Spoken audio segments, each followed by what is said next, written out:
الجواب وباللہ التوفیق۔ زکوٰۃ کی صحت کے لیے تملیغ ضروری ہے جو سوال میں مذکور صورتوں میں نہیں پائی جاتی، لہذا اس طرح زکوٰۃ کی ادائیگی درست نہیں ہے۔ جو رقم ان مصارف میں خرچ ہوئی ہے وہ تبرع ہوگی، زکوٰۃ کا فریضہ ذمہ سے ساقط نہیں ہوگا۔ مستفاد فتاوی عالمگیری جلد نمبر 1 صفحہ نمبر 188۔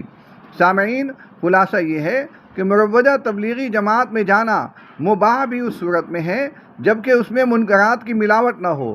اگر منکرات کی ملاوٹ ہو جائے تو جانا جائز نہیں بلکہ اس سے تعلق توڑنا واجب ہے، لہذا امام کو زبردستی جماعت میں بھیجنا شریعت میں تحریف ہے جو بلا شبہ حرام ہے۔ اللہ تعالیٰ امت مسلمہ کو تمام بدعات و خرافات سے بچائے۔ وآخر دعوانا ان الحمد للہ رب العالمین۔